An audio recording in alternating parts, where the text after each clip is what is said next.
సరైన ప్రాపర్టీని ఎంచుకోవడంలో తికమక పడుతున్నారా? ఇక ఆ కన్ఫ్యూజన్ వద్దు. అపార్ట్మెంట్లు, విల్లాలు, ప్లాట్లు మీకు కావలసినవన్నీ ఒకే చోట. Suman TV biggest property expo October 18th, 19th HSCC Novotel Hyderabad. ఇప్పుడే ఫ్రీ ఎంట్రీ కోసం కాల్ చేయండి.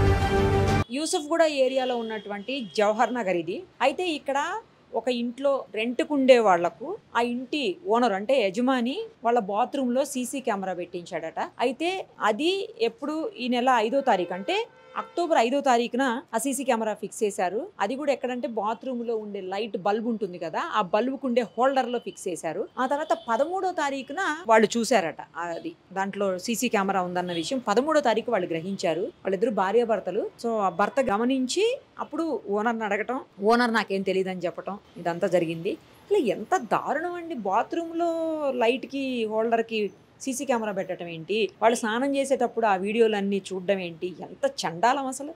ఎందుకు అంత గలీజు పనులు ఎందుకు చేయాలి? అసలు అంత నీచమైన పనులు ఎందుకు అవసరం ఏంటి అసలు? ఇదిగో ఇదే ఇల్లు, అది ఈ ఇంట్లోనే రెంట్కుండే వాళ్ళకి ఇప్పుడు సీసీ కెమెరా పెట్టినటువంటి పరిస్థితి. ఇప్పుడు ప్రస్తుతానికైతే వాళ్ళు లేరు, లాకేసేసి ఉంది. అయితే 5వ తారీఖు ఒక రోజు ముందు లైట్ వెలగట్లేదు, లోపల ఏదో ప్రాబ్లం వచ్చిందని చెప్పేసి వాళ్ళు వెళ్ళి ఓనర్తో మాట్లాడారంట. మాట్లాడినప్పుడు ఎలక్ట్రీషియన్ పిలిచి పెట్టిస్తానని చెప్పి ఎలక్ట్రీషియన్ పిలిచి లైట్ పెట్టించాడు. వాళ్ళు నార్మల్గా లైట్ పెట్టించారేమో అనుకున్నారు. వాళ్ళు అలాగే కంటిన్యూ అవుతూ ఉంది. కానీ అందులోనే ఆ హోల్డర్లో సీసీ కెమెరా ఫిక్స్ చేశారనమాట.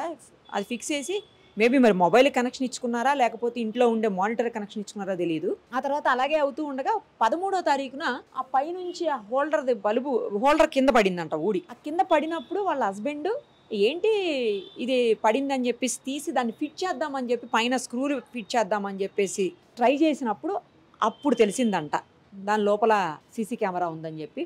వెళ్ళి అడిగేసరికి ఓనర్ని నాకు తెలియదు. ముందు వీళ్ళేమనుకున్నారంటే ఎలక్ట్రీషియన్ వచ్చిపోయాడు కదా 5వ తారీఖు, అతను ఏమన్నా పెట్టాడేమో ఓనర్కి తెలియకుండా అని అనుకున్నారంట.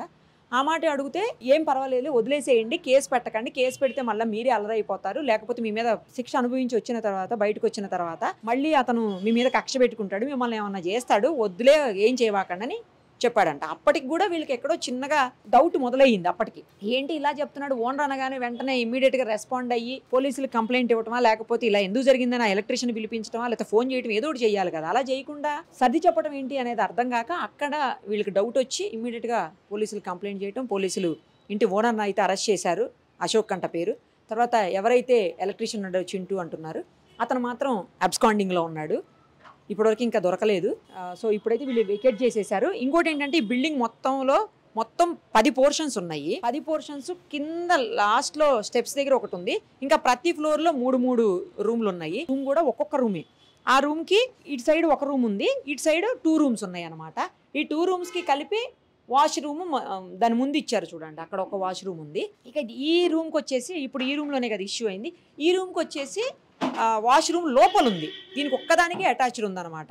ఆ రెండింటికి మాత్రం బయటికే ఉంది. సో అందుకోసమే దీంట్లో పెట్టడం సాధ్యమైనట్టుంది. ఆ ఒక్క పోర్షన్కి అందుకే పెట్టగలిగారు. ఇది కామన్ బాత్రూమ్ కాబట్టి, కామన్ టాయిలెట్ కాబట్టి పెట్టలేకపోయారు వాష్రూమ్కి. సో దీనికి మాత్రం పెట్టారు. మొత్తం 10 ఉన్నాయి. ఒక్కొక్క దానికి 5500 రెంట్ అంట. ఒక టెనెంట్ని అడిగితే చెప్తున్నారు 5500 రెంట్ అంటే ఆల్మోస్ట్ బిల్డింగ్ మొత్తానికి 55,000 వాళ్ళు రెంట్ తీసుకుంటున్నారు. కింద అయితే వాళ్ళ వాటర్ ప్లాంట్ కూడా ఉందంట, వాటర్ సేల్ చేస్తారని చెప్తున్నారు. కింద 2 షట్టర్స్, బట్ ఇప్పుడైతే అవి కూడా క్లోజ్ ఉన్నాయి. కానీ వాళ్ళ ఇంట్లో కూడా ఆడవాళ్ళు ఉంటారు, వైఫ్ ఉండొచ్చు, లేకపోతే సిస్టర్స్ ఉండొచ్చు, లేదు అంటే వాళ్ళ కూతుర్లే ఉండొచ్చు. వేరే ఆడవాళ్ళ మీద ఇంత దారుణమైనటువంటి నీచమైన పనికి ఒడిగొట్టడం ఏంటో మరి. ఇదైతే ఖచ్చితంగా శిక్ష పడాల్సిన అంశము, అందులో ఎలాంటి డౌటు లేదు. అతనితో పాటు ఎక్కడున్నా కూడా పెట్టినోడు కూడా శిక్షార్హుడే. ఖచ్చితంగా ఇద్దరిని కూడా వదలకుండా కఠినమైన శిక్ష వేస్తేనే ఇంకొకళ్ళు ఇలాంటి పని చేయకుండా ఉంటారు. లేదు అంటే ఇలాంటి రిపీట్ అవుతూనే ఉంటాయి. తెలియక అమాయక ఆడవాళ్ళు బలైపోతూనే ఉంటారు. వీడికేం అవసరం, వీడి ఇంట్లో ఉన్నప్పుడు వాళ్ళ ఇంట్లో చూసుకోకుండా వేరే వాళ్ళ ఆడవాళ్ళ గురించి అతనికి ఎందుకు? అసలు ఓనర్ అంటే అలాగనే బిహేవ్ చేస్తారు. ఎలా నమ్మాలి? ఇంకా ఇంటి ఓనర్స్ని కూడా ఎలా నమ్మాలి? ఇంటికి వచ్చే ఎలక్ట్రీషియన్ ఎలా నమ్మాలి? లేదా ఇంటికి వచ్చే వేరే ఏ పని కోసం వచ్చే వాళ్ళైనా ఎలా నమ్ముతారు ఇంకా ఆడవాళ్ళు? దారుణమైన విషయం అంటే లేటుగా బయటపడింది. ఈ రోజే మీడియాలో వచ్చినటువంటి పరిస్థితి. అంతకుముందు అంతా 13వ తారీఖు అంటే మొన్న సోమవారం నాడు మ్యాటర్ మొత్తం బయటకు వచ్చి పోలీస్ కంప్లైంట్ ఇచ్చి కేసు అయ్యి అరెస్ట్ చేసినా కూడా ఇప్పుడే బయటకు వచ్చింది. 3 days నుంచి కూడా వీళ్ళు లేరని చెప్తున్నారు. ఆల్మోస్ట్ బిల్డింగ్లో చాలా హౌసెస్కి లాక్సే ఉన్నాయి. అంటే ఇంకా ఎవరికి జరిగిందో ఏం జరిగిందనే భయానికి అందరూ కూడా లాక్ చేసుకుని వెళ్ళిపోయినట్టుంది. తర్వాత కొంతమంది చెప్తున్నారు మేము కూడా వెకేట్ చేసేస్తామని చెప్పేసి. మరి ఇంక ఇలాంటి ఇళ్లలో ఎలా ఉంటారండి? ఉండి కూడా రేపు పొద్దున వాళ్ళు ఇంకేం ప్రాబ్లమ్స్ ఫేస్ చేయాల్సి వస్తుందో. సో ఇమ్మీడియట్గా శిక్షలు పడితేనే ఇలాంటి వాళ్ళ విషయంలో కొంతైనా బుద్ధి వస్తుంది. మరిన్ని అప్డేట్స్ కోసం నిరుపమ సుమన్ టీవీ ఇన్స్టా పేజ్ని ఫాలో చేయండి. సుమన్ టీవీలో మీ పర్సనల్ అండ్ బిజినెస్ ప్రమోషన్స్ కోసం కింది నెంబర్కి కాంటాక్ట్ చేయండి.